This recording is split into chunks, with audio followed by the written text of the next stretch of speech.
We're about to begin.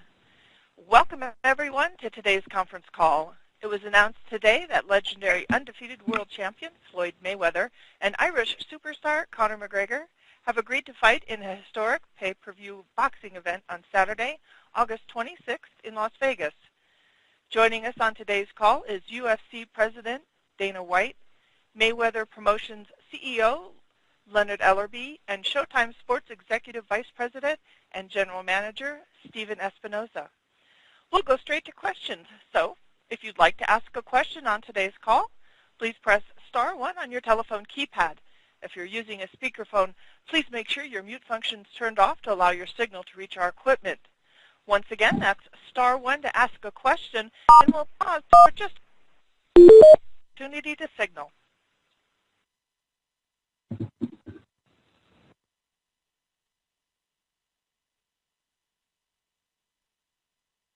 If during the call you find that your question has been answered, star 2 will remove you from the queue. Our first question comes from Lance Pugmire with the Los Angeles Times. Dana, how you doing? I wanted to ask you if you can elaborate on the point of putting Conor in this fight against Floyd. If he loses, a lot of people think he's going to lose convincingly. Does it or does it not damage the UFC brand? No, absolutely not. At the end of the day, these two guys wanted this fight. The fans wanted this fight. And, Conor is a mixed martial artist. He's going into a boxing match with arguably the greatest boxer of all time. I don't think it damages the brand or Conor McGregor at all. I think it actually elevates Conor McGregor. The fact that this kid who has so much to lose is willing to step in and is absolutely confident that he will win this fight.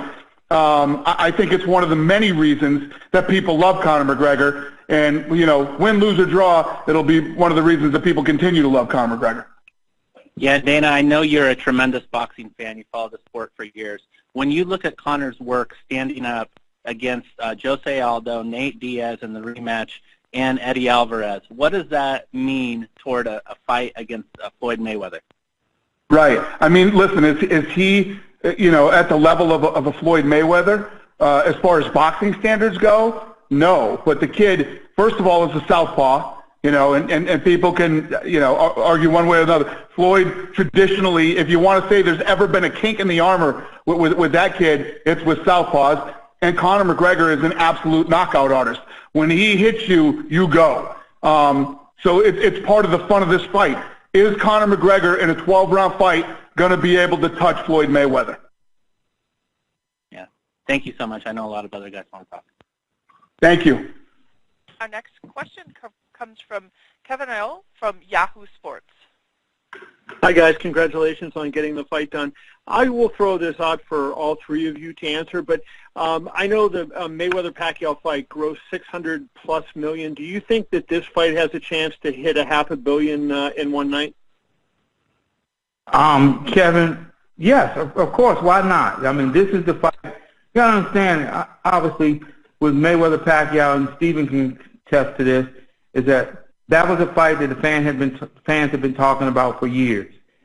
There's not one place that I go to, that Floyd goes to, that anybody's affiliated or associated with Floyd Mayweather that asks the question, Floyd, are you going to fight Conor McGregor?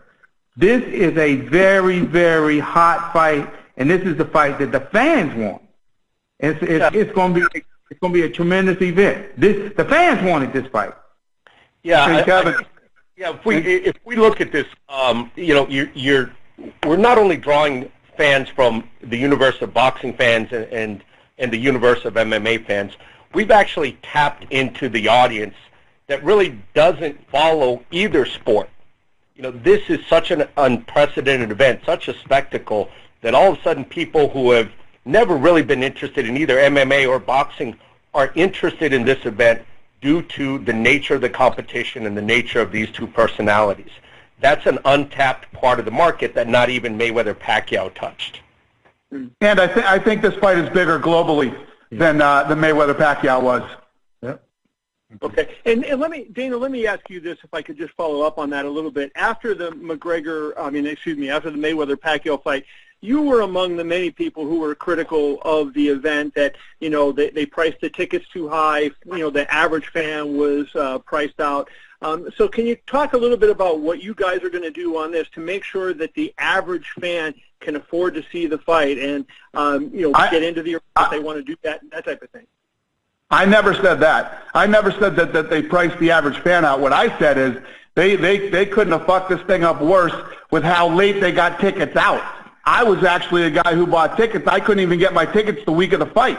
And, it became this thing where it was almost so impossible to get tickets after you had already paid for them that people started canceling their rooms and all kinds of things. The beautiful thing about the disaster that was that fight is I think everybody learned from it, and it won't happen again. I think that the fight was so big and everybody was so crazy and rabid about it that a lot of mistakes were made that cost them money, which is hilarious to say because it's the biggest money-making fight of all time. So, as bad as I think it got screwed up in some areas, they still did okay on it. So, I think that we gained from the mistakes that were made and the knowledge that they have now of what went wrong with that fight. But thanks, guys. I'll let someone else get in. Our next question comes from Don Rafael with ESPN. Hello, thank you everybody for taking this call. I had a couple of questions. Whoever can answer that would be, I'd appreciate it. I just had a couple of basic questions on the overall event. First off, how much is the pay-per-view going to cost? Have you set that price yet? We haven't yet. The deal got done. The deal is done, and now all the business will be handled now. But we haven't really got there yet. You know that the Pacquiao-Mayweather fight, Dana, was like $100. Are you thinking in that realm? Yeah. That was a real big pushback, even though it did a big number. You think it at that price or lower? When you talk about super fights, this is a super fight. Two different guys from two different sports, going in and putting it on the line. And obviously, you can't charge what you would normally charge for a pay-per-view. I get it. And saying that there was pushback on the Mayweather-Pacquiao fight, there was anything but. It's the biggest fight ever in the history of pay-per-view. And as much of a clusterfuck as I said the ticket situation was, people were rabid for tickets. I bought 10 tickets to that fight. That's the worst thing about it. Dana, will you do things to promote this fight on your UFC programming? That's obviously not boxing, but you're going to have, TV shows and such between now and August 26th. Will you do promotion of it on your programming? Yeah, Showtime is the exclusive distributor of Floyd Mayweather's fights, but they were kind enough to open the gate and let us do some stuff too. We're going to do UFC embedded like we do for our fights and a couple of other things. But at the end of the day, Showtime is running the show. So I won't see a promo on like your next UFC live show on FS1 or something. What's that? Would I see something like? Would you mention it or have a promo for it on your one of the state you have a live event? Oh yeah. I'm gonna promote it through all of my through all of my inventory and everything that I'm doing. But as far as actually producing TV shows and doing all that type of stuff, Showtime is the exclusive. But they've been kind and opened the window and let us have some fun and do some things too. Yeah, this is it's an event that got done so quickly simply because there's been a spirit of collaboration and partnership on this. So you really, we're all pulling in the same direction. It's going to be a massive promotion. Can you also answer, this is something I know has always been important to Floyd. If you could just address what the drug testing situation is for this fight, whoever has that, maybe Leonard knows. Yeah, USADA. So much respect for Floyd Mayweather, because let me tell you, in the negotiations when we were talking about it, I said Conor is right now in the USADA program and is being drug tested right now. As soon as the deal is done, they absolutely didn't even flinch about drug testing. So much respect to Floyd on that. So it's going to be the same sort of USADA that Floyd's done for many of his recent fights. Yeah. Okay. And one other thing, I don't think this is an issue, but this is something I've been asked by other people, so I'm going to throw it out there. Is there any kind of language in this agreement that what might happen should Conor have a brain freeze and just start throwing elbows and kicks? Oh yeah, that will not happen. What's the penalty? That will not happen. I mean, first of all, obviously, that is absolutely in the contract. Number one, and number two, if this is a boxing match under the Nevada State Athletic Commission, under the rules of boxing, and I mean, when you talk about a guy of Floyd Mayweather's level and value in the sport and things like that, I mean, the lawsuit, if that ever happened, would, you know, Conor likes money, man, and Conor would depart with a lot of money if that ever happened. So, yeah, that will not happen. Gotcha. Okay, guys. Thank you very much. Thank you. Our next question comes from Damon Martin with Fox Sports. Hey, guys, thanks for the call. Dana, I know you talked to Conor this morning. You said in a couple other interviews. I mean, what is his attitude about his future with the UFC? I mean, how confident are you that he will fight again this year? I mean, I'm pretty confident in the conversation that I had with him. He's fired up for this fight, and he's excited to fight again and defend his title by the end of the year. Nothing is a guarantee. You can't be guaranteed anybody's ever going to fight again.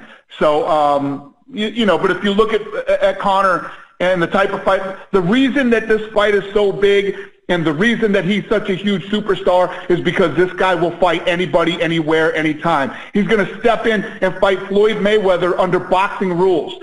These are the reasons that people love this kid. You know, I got all these guys crying about, oh, Conor McGregor this, Conor McGregor that. Shut up. Step up and fight like Conor McGregor fights. You know, take the big fights. When somebody falls out, you know, on 4 or 5 days, you know, he'll fight anybody. That's why people love him. If I had to tell you right here, right now, do I think Conor's coming back this year? I absolutely do. And I know you guys can't get into the financial exact arrangement that was made here. I know a lot was said about Mayweather-Pacquiao was a 60-40 split. Can you give us any kind of indication what the final number was for Mayweather and McGregor? We have a confidentiality clause in place, and the financial details will not be disclosed. Nobody's bummed out about this deal. I promise you that. Everybody's happy. And one final question for the undercard. This will all be boxing, and I assume, and that maybe this is best question for Steven Espinoza, but I assume this will all be built, you know, with Mayweather Promotions, completely boxing. Like, there will be no other crossover fights. There will be no other UFC guys involved with this card. Well, you know, the undercard in terms of the televised undercard and the pay-per-view will absolutely be a straight boxing card. But it's a big card. There might be some interesting things that we do with the prelims. You know, that's something that we're going to come together on and really hope to make it an entertaining day, not just, you know, 3 or 4 fights, but an entire entertaining afternoon and evening of legitimate fights all around. Awesome. Thanks very much, guys. Thank you. Our next question comes from Jack and Carnacao from the Boston Herald. Thanks very much. Steven, considering Showtime's going to control the production, is Morrow going to call this fight? Who's going to be on the call? You know, we are controlling production, but this is very much a collaboration. You know, obviously Morrow's our go-to guy and has a history in both boxing and MMA. But we're going to sit down with both Dana and his colleagues as well as Leonard and put together the team that makes the most sense for the good of the event. Dana, would you like to see some UFC announcer representation on the call? I don't know. We haven't really got into that yet. Like Steven said, we're going to talk about it and we'll figure it out. I don't have a problem. Listen, at the end of the day, Showtime put up a lot of money, you know, to get Floyd Mayweather over there and to promote his fights and whatever they want to do. They've been very, very, very fair in this negotiation and letting us do things that they absolutely did not have to let us do. So I'm cool with anything. Dana, you looking forward to doing, from what I'm reading from Steven there, an afternoon UFC card the same day as the event? Is that what you're thinking? No, it's not. I didn't go that far. I just said he didn't say that. He didn't say that. No. There will be no UFC that day. This is a boxing day. Okay, great. Dana, to what degree would you expect Conor to kind of frame this up in the interviews ahead of time as, you know, MMA being a superior fighting sport to boxing, kind of framing it as MMA are real fighters and boxers are just boxers? Do you expect him to put it that way? Well, the reality is MMA is MMA and boxing is boxing, and he's stepping into the boxing arena. It doesn't matter if they fought out in the street, what would happen. He has agreed to come in and box Floyd Mayweather, so it is what it is. Yeah, I don't want to get too sidetracked on this, but I think the best analogy to use here is it's NASCAR and Formula One.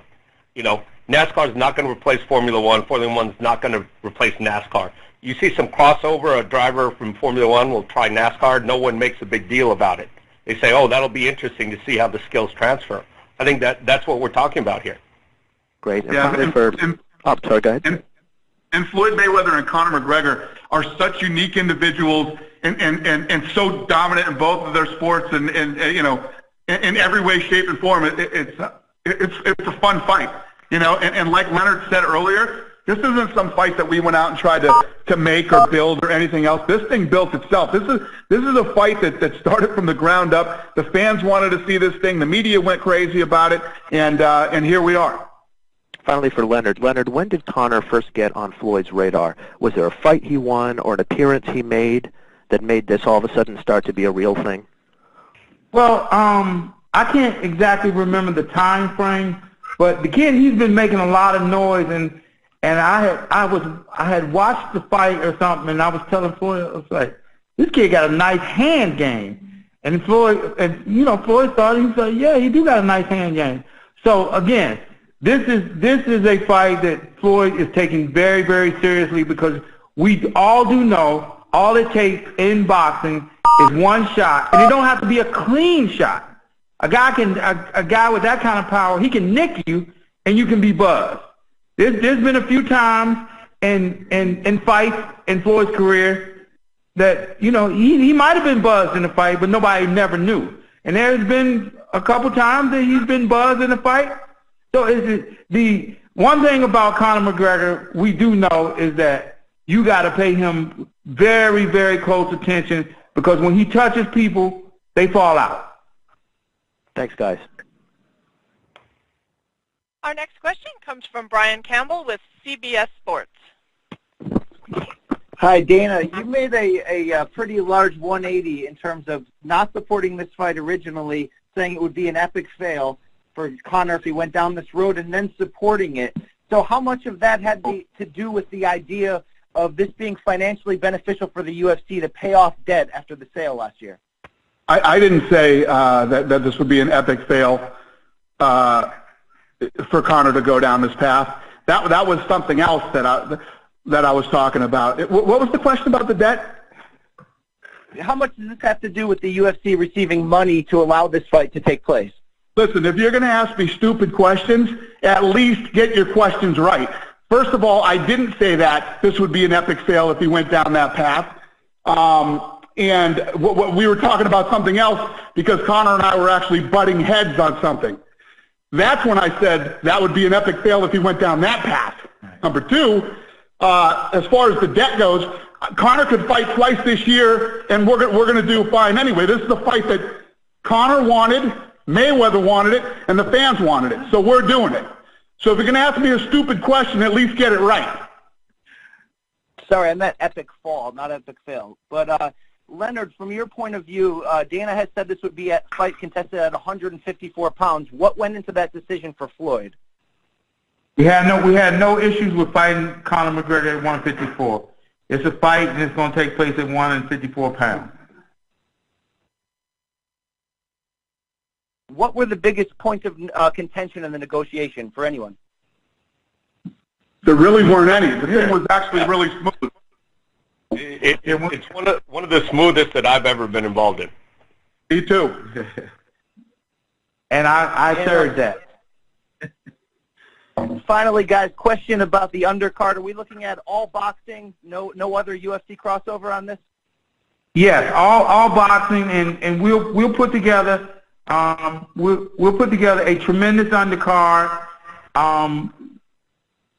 But that's forthcoming. We're very excited again to be working.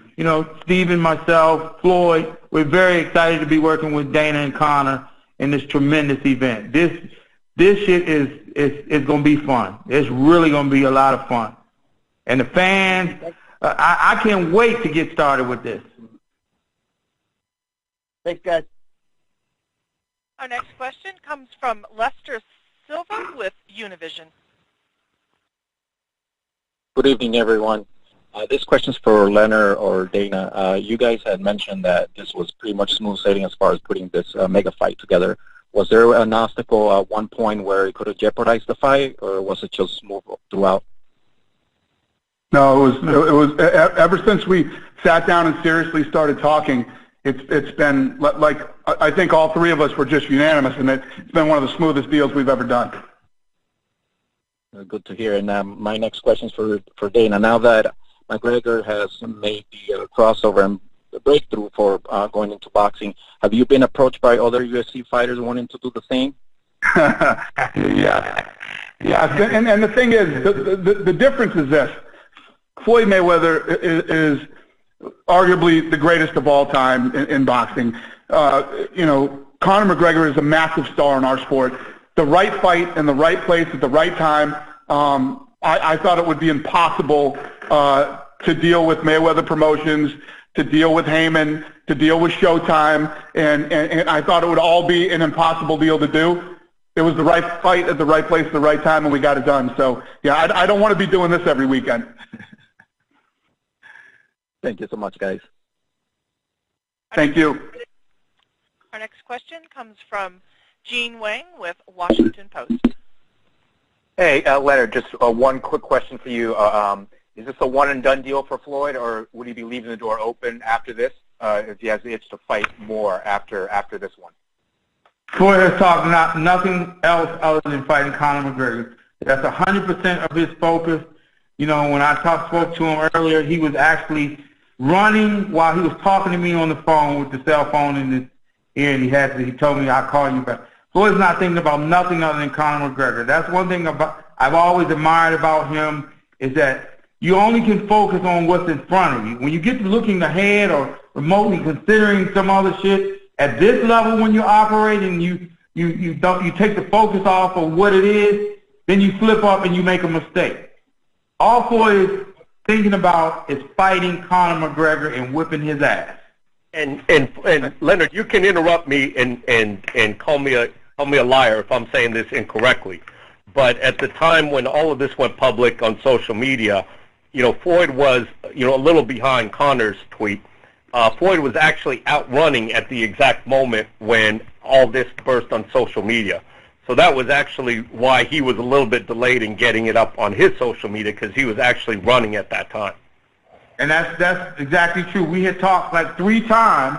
We talked 3 times this morning, and he wasn't finished his damn run. That's just how he is. It's like business first, and he was in the middle of his run, and he's like, I will call you back. He had somebody handing him the phone. He said, I'll call you back. I'm in the middle of my run. That's just how he is. Thank you, guys. Our next question comes from Robert Morales with LA Daily News. Hello, everybody. I have one for Stephen and for Dana, if I may. Stephen, I wanted to kind of ask you a question, kind of the reverse of what Lance asked Dana earlier. If a guy like Conor McGregor comes in and either gives Floyd, more grief than we've seen him get against boxers, or even somehow beats him, does that hurt the boxing brand? Oh, this is not a referendum on the sport of boxing or the sport of MMA. What this is it's a competition between Floyd and Conor. And if Conor is victorious, what that means is that Conor beat Floyd, and we have, a really interesting potential rematch maybe down the line. But that's all it means. It's not a victory for one sport or the other, regardless of who wins. Gotcha. Thank you for that. Hey, Dana, I know you think a lot of Conor, and I've spoken to a couple of people about him. They say he's got this really tremendous fighting spirit. Can you just tell us a little bit about him in a nutshell, about that fighting spirit, and maybe where he ranks with other great MMA fighters that you've promoted? No, I agree. It's absolutely true, and I think you can't help but feel it, and it's what makes when you're a true fight fan. When you're a true fight fan, You don't mind hearing about the money and all that other stuff as long as it's a guy that loves to fight and he's willing to challenge himself against anybody out there. You know, fights fall out. I've got all these situations, you know, over the last several years when a fight will fall out, and we got these guys that are supposed to be the biggest, baddest guys in the world. They claim they're the best in the world. They're the world champion, whatever it might be. They're not willing to step up and take a late-minute replacement, you know. And when you're a fan, you bought tickets, you know, you got your hotels booked, or, you're planning a party on Saturday night. When your guy steps up and fights anybody and then wins, that's the stuff that people love. And that's what the way Conor is. Conor told me this morning the McGregor clan has been taking over villages for the last 300 years, and Floyd's village is next. Hey, Dana, thank you for that, brother. I appreciate it. Thank you. Our next question comes from Daniel Austin with Post Media. Hi, guys. I'm not sure who exactly this would be for, but obviously the promotional side of this fight is going to be something that people are really interested in. Do you know when we'll get to see the two of them sort of in the same room or doing a press conference together? We're working on that now. We got the deal done, and now we're getting all the business done on how this is all going to work out. And obviously, this is new territory for me. You know, I'm not used to working with other people on doing this stuff. So we gotta. I figure in the next probably 6 to 7 days we can get this stuff figured out and have a lot more answers and start getting the ball rolling on a lot of this stuff. It seems like International Fight Week would make sense. Do you imagine there will be events surrounding this fight there? Oh, guys, listen, I hope we have our stuff together way before International Fight Week. We'll be in big trouble if that's when we're getting everything out. I expect this stuff to start moving real quick. Yeah. Great. Thank you. Thank you. Our next question comes from Vlad Lick with Ring TV. Hi, good evening, guys. First question is for Leonard. You've been involved in major promotions. When I think about the Pacquiao fight, Canelo, and then Oscar, those some major events. How will this one rank with some of the larger promotions that Mayweather promotions have done?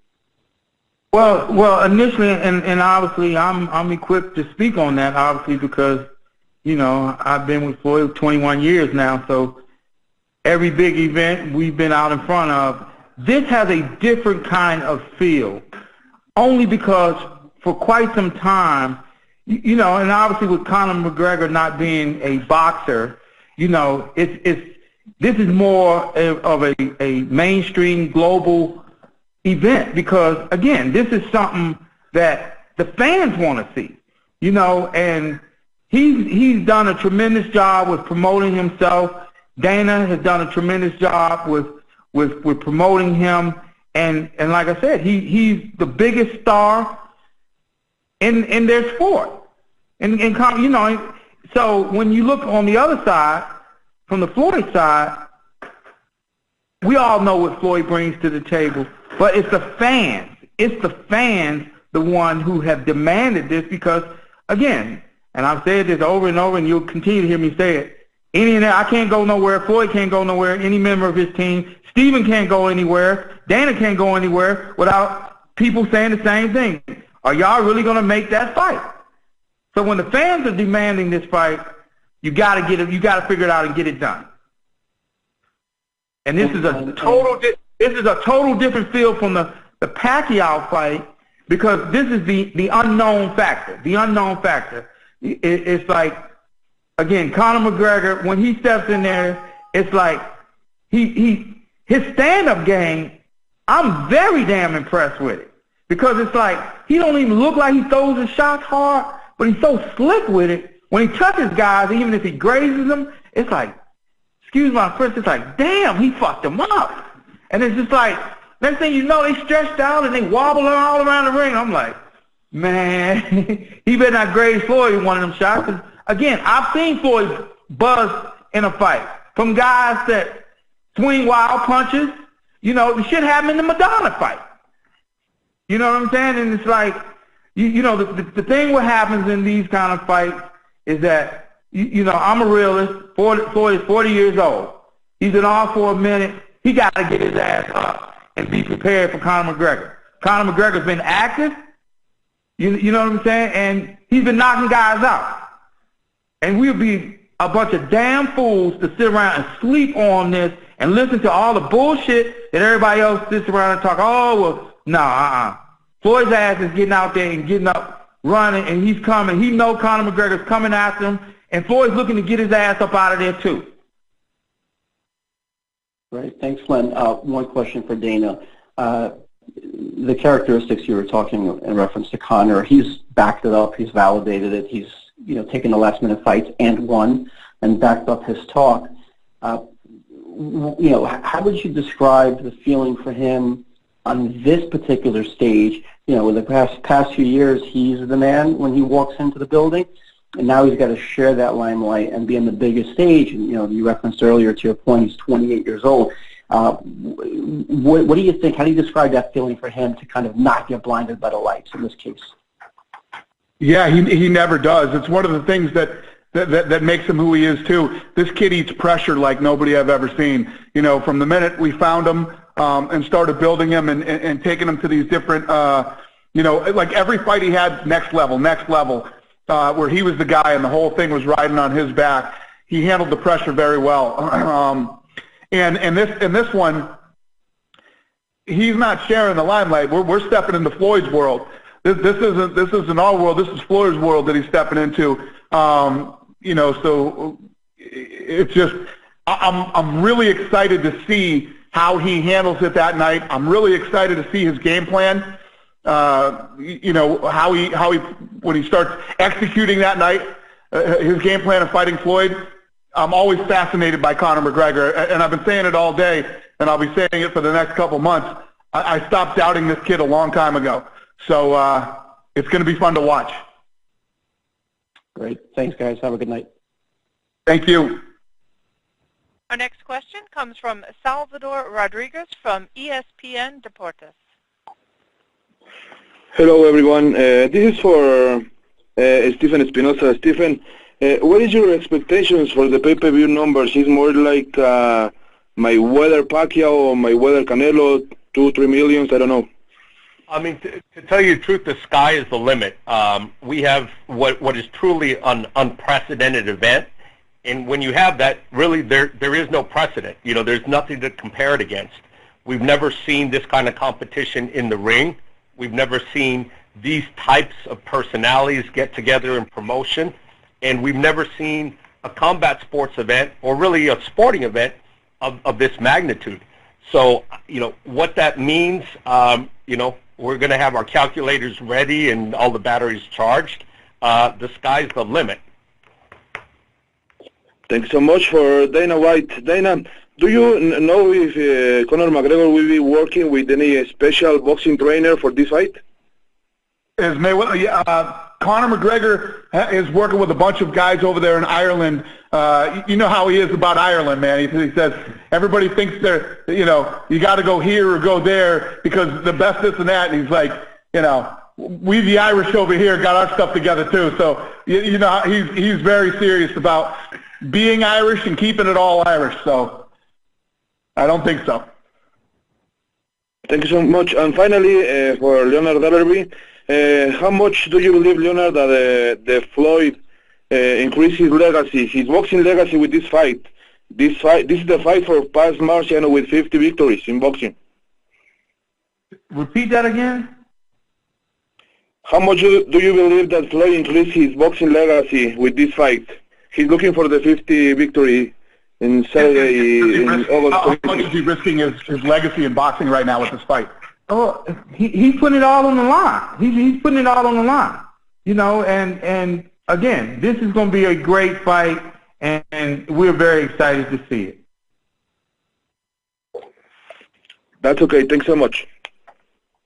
Our next question comes from Jim Edwards with Champions. Yeah, hi guys. Just a very quick question about the weight of 154 pounds. Was this the weight that was originally offered to start off with, and which camp kind of came up with that weight to begin with? That's a good question. I don't actually remember. Do you remember how that? Yeah, 54 was no problem. You know, it came up. We'll just say it came up. It's no problem. Floyd said, no problem. I'll fight him in 54. No problem. I don't want no catch weight. I fight him in 54. Great stuff. And Dana, just another quick one for you, actually. UFC 215 hasn't actually been officially announced yet. There's a lot of rumors that it's going to be in Seattle. Is this announcement going to affect that in any way, and can we still expect that pay-per-view to take place? Yeah, I don't know yet. First of all, that was never guaranteed that we were going to do that. Like, we were looking at Seattle and we were looking at somewhere else too. So I don't know. Okay, that's it. Cheers, guys. Thanks. Thank you, sir.